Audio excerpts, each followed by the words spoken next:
সে যদি তার পিতার মা, তিনি ঠাকুমা, তাকে যদি জিজ্ঞাসা করেন, যে জিজ্ঞাসাটা আমরা করে উঠতে পারবো না, তিনি কিন্তু সেটা তার ঠাকুমার কাছ থেকে জিজ্ঞাসা করবেন এবং তিনি যে উত্তরটি দেবেন সেটা আমাদের সমাজের জন্যে বড় সৌভাগ্যই হবে।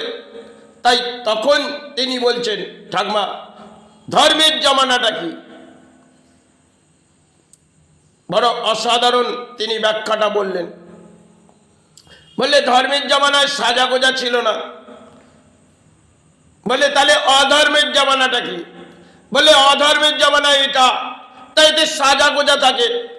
আর এতে যখন সাজা গোজা থাকে, তোর এই যে বসস্থানটা দেখিস, এটা তোর দাদুর বাবা করেছিলেন, তাতে এত সাজা গোজা নেই।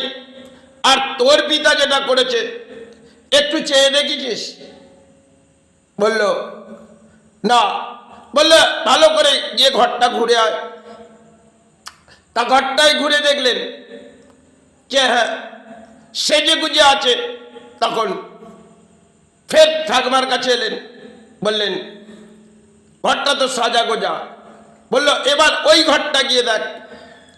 তো ওই ঘরটায় যখন যাচ্ছে, যে পুরোনো বাড়িটা তার দাদুর বাবার আমলে, সেই বাড়িটায় গিয়ে দেখছে কোনো সাজা গোজা নেই। বলছে, কি বুঝলি? বলছে, ওই বাড়িতে তো কোনো সাজা গোজা নেই, আর আমার পিতা যেটা করেছে সেটা তো সেজে উঠেছে। বললো, এটাই তোকে বোঝাতে চেয়েছিলাম। এই কলিযুগে এই অংশে অধর্মের জমানা।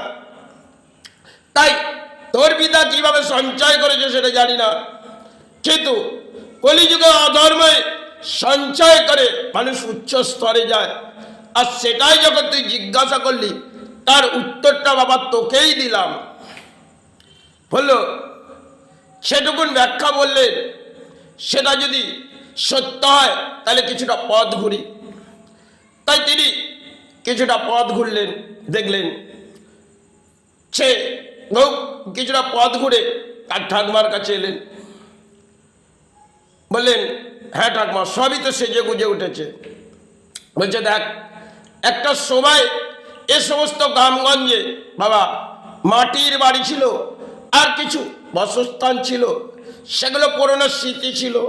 আর সেগুলোকে এখন নতুন করে ভেঙে বড় অট্টালিকা সেজে উঠেছে। আর আশপাশে যেগুলো জলা জমি দেখছিস, সেগুলো এক একটা বড় বড় বিল্ডিং এটা গড়ে উঠেছে। বললো, হ্যাঁ। বললো, আরো কিছু দেখ। বললো, আরো কি দেখবো? ও দেখ, আশপাশে গিয়ে দেখ। দেখছে বড় বড় অট্টালিকা। তখন তিনি ফের এলেন তার ঠাকুমার কাছে। ঠাকুমা তাকে এক একটা উত্তরের জবাব দিচ্ছে। বলছে, দেখ বাবা, এসব গ্রামগঞ্জে গাছপালা ছিল, এই গাছপালা সরিয়ে দেওয়া হয়েছে। আর একটা সময় আমাদের এই গ্রামগঞ্জে পুকুরে বহু মাছ চাষ হতো, সেগুলো আজ হয়তো উঠে গেছে।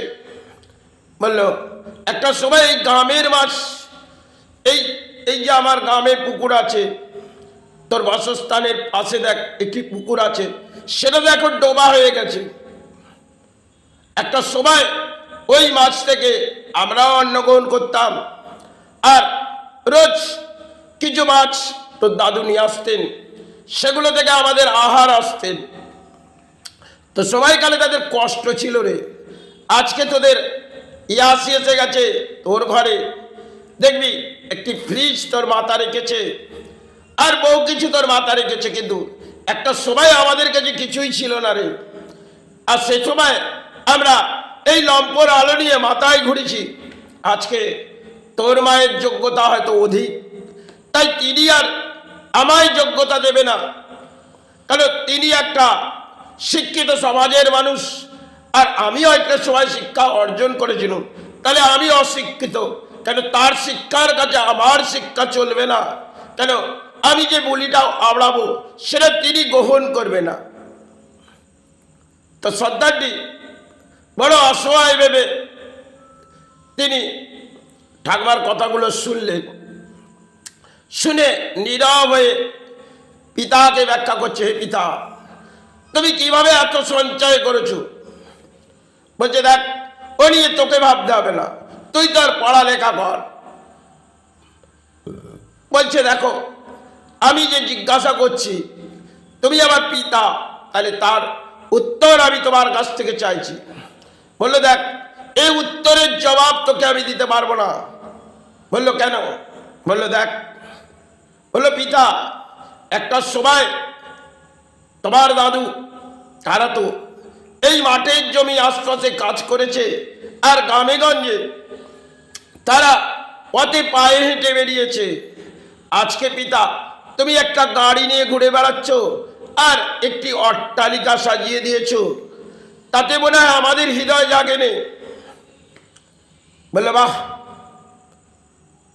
পিতা চমকে উঠলেন সন্তানের কথা, যে শিক্ষা তোকে কে দিল? বললো, দেখো, আমি অনেক সময় ধরে তোমার মায়ের কাছ থেকে আমি কিছু জিজ্ঞাসা করছিলাম, কিন্তু আমার মা যে আছে তিনি বহু সেজে গুজে আছে, আর যিনি ঠাকমা তার তো সাজগোজ নেই, তাই তার সাথে কিছু অন্তরের কথা বলছিলাম। আর আমি তো সেজে গুজে থাকতে চাই না, কিন্তু মা আমায় সাজিয়ে দেয়, কিন্তু এই সাজগোজ আমার ভালো লাগে না। বললে, দেখ, যখন আমার অর্থ আছে তুই সেজে গুজে থাকবি। বললো, না পিতা, একটা সময় যখন আমাদের ঘরে সে সময় দাদুরা তারা যখন যেভাবে কাটিয়েছিলেন, সেই কাটানোটা বড় কষ্টের ছিল পিতা। আর আজকে তুমি মাতাকে সেই কষ্ট থেকে রিলিফ দিয়েছ, তিনি কি বুঝবে? বললো, দেখ, তোকে অত কথা বলতে হবে না। বললো, না, বলার কথা আমি তোমায় বললাম, তুমি গ্রহণ নাও করতে পারো, কিন্তু আজ তুমি যেটা করে ফেলেছো, কাল এই গ্রহণ এটা আমি হয়তো করে যেতে পারবো না। কেন? তোমার অসৎ কর্মের অর্থই পিতা বড় অট্টালিকা সাজিয়েছো, আর এই অট্টালিকা আমার দেহর মধ্যে লাগছে না। বললো, দেখ, যা কিছু সাজিয়েছি তোরই জন্যে তো। সন্তান বললেন, না পিতা, তুমি যা করেছো সে হয়তো কিছু অসৎ কর্ম করে এই প্রকৃতিতে তুমি এসেছো যখন আমার ঠাকমার সন্তান হয়ে, কিন্তু এত কিছু করেছো তাতে কিছু পাপ হয়েছে। বললে, না, আমার কোনো পাপ হয়নি। বললো, না, তুমি এত কিছু গোড়ার পেছনে তোমার তো কিছু পাপ হয়েছে, এই পাপের বিচার কিন্তু ঠাকমাও নেবে না আর দাদুও নেবে না, তোমাকেই ভোগ করতে হবে। আর আমি তোমার সন্তান হয়ে এর পাপের ভাগই নেব না।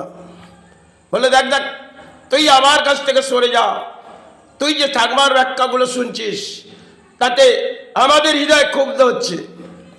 বললো, ক্ষুব্ধ তো হবেই, কারণ তিনি সৎ কথা বলে তার ব্যাখ্যাগুলো আমি গ্রহণ করি, আর তুমি হয়তো অসৎ কর্মের লড়াই করছো, তাই তোমার ব্যাখ্যা আমি নাও গ্রহণ করতে পারি, আর আগামী দিনে মাতার ব্যাখ্যাও গ্রহণ করব না। তিনি কিন্তু এক সন্তানে যা বুঝিয়েছিলেন সেটা আজকের পরিস্থিতিতে আমরা সেই বোধশক্তি নেই, আমাদের কাছে অর্থ চাই। এই অর্থ আমাদের জীবনে একটা কাগজ হয়ে দাঁড়িয়ে থাকে, কিন্তু এই কাগজের কারণে আমরা লড়াই করি, একদিন এই লড়াই আমাদের থমকে যায়।